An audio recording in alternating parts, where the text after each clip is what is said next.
పత్రిజీ తులసీదళం ఆధ్యాత్మిక శాస్త్రజ్ఞులు ఎందరో మహానుభావులు.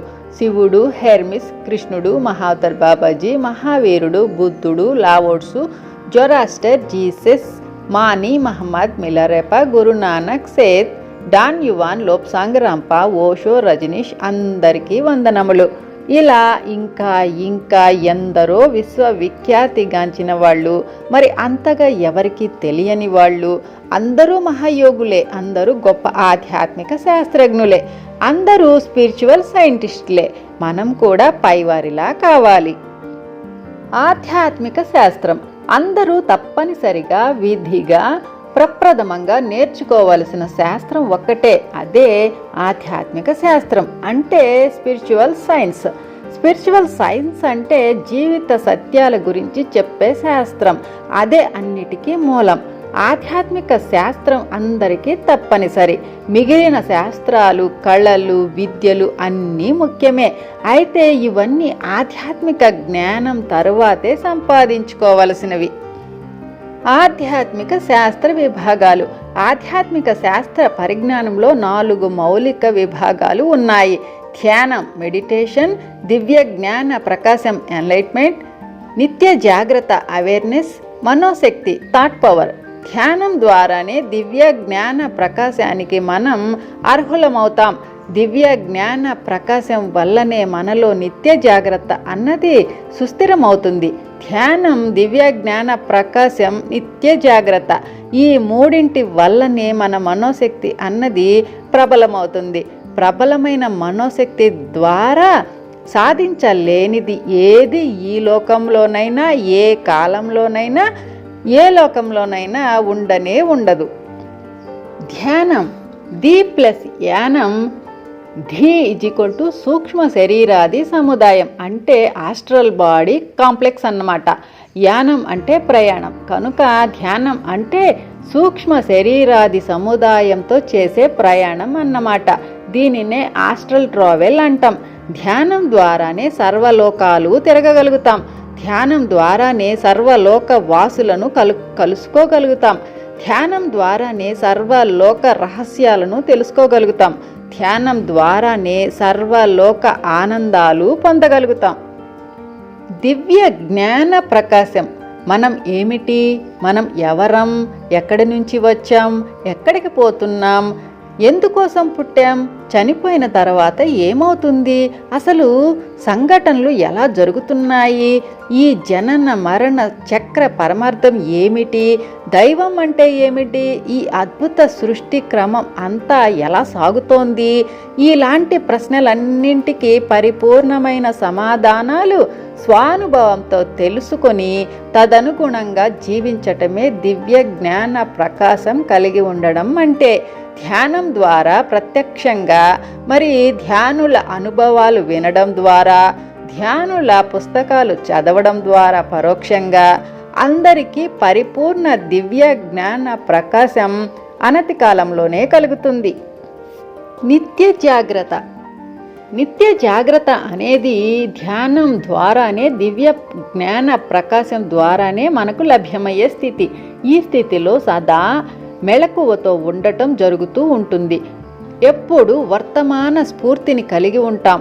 భూత భవిష్యత్ కాలాల ఛాయలు వర్తమానం మీద కావాలంటేనే పడతాయి, అనుకుంటేనే ఉంటాయి. ఒకానొక ఆధ్యాత్మిక శాస్త్ర విద్యార్థి ధ్యానంలో నిష్ణాతుడైన తరువాత, దివ్య జ్ఞాన ప్రకాశం కలిగిన తరువాత, పూర్ణ ఆధ్యాత్మిక శాస్త్రజ్ఞుడైన తరువాత నిరంతరం అభ్యాసం చేయవలసిన స్థితే నిత్య జాగ్రత్త అవేర్నెస్. మన లోపలి పరిస్థితులు కానీ, మన బయటి పరిస్థితులు కానీ క్షణక్షణం రూపాంతరం చెందుతూనే ఉంటాయి. ఏది స్థిరమైనది కాదు, ప్రతిదీ తాత్కాలికమే, ప్రతిదీ చైతన్యవంతమే, ప్రతిదీ రూపుమారేదే. నిరంతరంగా మారే లోకంలో ప్రస్తుత సందర్భాన్ని, ప్రస్తుత సమస్యను గుర్తించి దానికి అనుగుణంగా ప్రతి క్షణము జాగరూకతతో మెలగడమే నిత్య జాగ్రత్త స్థితి. మనోశక్తి. మనకున్న శక్తి అనంతం.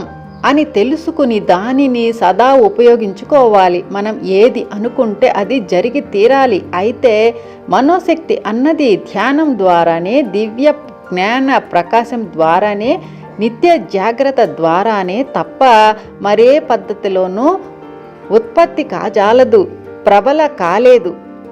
పరిణితి చెందిన పూర్ణాత్మలు ఓవర్ సెల్ఫ్స్ అంటే సహసృష్టికర్తలు, కో క్రియేటర్స్, ప్రబలమైన తన మనోశక్తి ద్వారానే నూతన అంశాత్మల సృష్టి మరి ప్రత్యేక లోకాల సృష్టి చేస్తూ ఉన్నారు.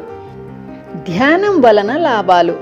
ధ్యానం ద్వారా మనకు 6 విధాల లాభాలు చేకూరుతాయి. అవి 1 శారీరక దారుఢ్యం, 2 మానసిక ప్రశాంతి, 3 బుద్ధి సునిశిత, 4 ఆర్థిక సంక్షేమం, 5 సుమిత్ర ప్రాప్తి, 6 ఆధ్యాత్మిక విజ్ఞానం.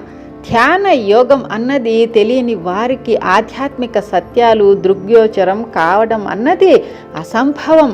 కనుక వారు అనేక విధాల ప్రమత్తులై ఉంటారు. పర్యవసానం ఏ విధమైన స్వస్థత వాస్తవానికి వారికి ఉండదు. ధ్యానులు కాని వారికి శారీరక దుర్బలత, మానసిక అశాంతి, ఆధ్యాత్మిక అజ్ఞానం అన్నవి తప్పవు. ధ్యానులు కాని వారికి సుమిత్ర శూన్యత అంటే సంఘంలో మంచి మిత్రులు లేకపోవటం అన్నది ఉంటుంది. ధ్యానులు కాని వారికి ఆధ్యాత్మిక అజ్ఞానం అంటే మనం ఎవరమో, ఎందుకు జీవిస్తున్నామో అన్నది బొత్తిగా తెలియకపోవడం అన్నది తప్పదు. కొన్ని ఆధ్యాత్మిక సత్యాలు. సృష్టిలో కోటాను కోట్ల లోకాలు ఉన్నాయి. మనకు ఎన్నో దేహాలు ఉన్నాయి. మూల చైతన్యం నుంచి వర్షంలా ఎప్పుడు ఆత్మల సృష్టి జరుగుతూనే ఉంటుంది. పూర్ణాత్మలు అంటే పరిణితి చెందిన ఆత్మలు కూడా తమలోంచి నూతన అంశాత్మలను సృష్టిస్తూ ఉండడం జరుగుతూ ఉంటుంది. మూల చైతన్య ఆత్మలు కానీ, పూర్ణాత్మల నుంచి వచ్చిన అంశాత్మలు కానీ అన్ని రకరకాల అనుభవాలను జనన మరణ చక్రంలో కానీ, దాని బయట కానీ విధిగా సంపాదించుకోవాలి. శిశు ఆత్మలన్నీ విధిగా పరిణామ క్రమంలో పూర్ణ పరిణితి చెందాల్సిందే. అన్ని ఆత్మలకు ఎప్పుడూ పూర్తి స్వేచ్ఛ ఉంటుంది. తమ ఇచ్ఛా స్వేచ్ఛ వలన రకరకాల కర్మలను చేస్తూ వాటి ఫలితాలను అనుభవిస్తూ ఎన్నో పాఠాలను నేర్చుకుంటూ ఉండటం అన్నది సదా జరుగుతూ ఉంటుంది. ఇటువంటి సత్యాలు ఇంకా ఎన్నో ఉన్నాయి. అన్నీ ఎప్పటికప్పుడు ఎక్కడికక్కడ తెలుసుకుంటూ ఉండాలి. చైతన్యమే మూలం. చైతన్యం కాన్షియస్నెస్, చైతన్య శకలాలు యూనిట్స్ ఆఫ్ కాన్షియస్నెస్. ప్రాణశక్తి శకలాలు చైతన్య శకలాలు. ప్రాణశక్తి శకలాలు ఎలక్ట్రోమాగ్నెటిక్ ఎనర్జీ యూనిట్స్. పదార్థం మ్యాటర్. చైతన్య శకలాలు కాన్షియస్నెస్ యూనిట్స్. దేహి ఎంటిటీ. సజీవ దేహాలు ఎంబోడీడ్ యాంటిటీస్. సృష్టికి మూలాధారమే మూల చైతన్యం.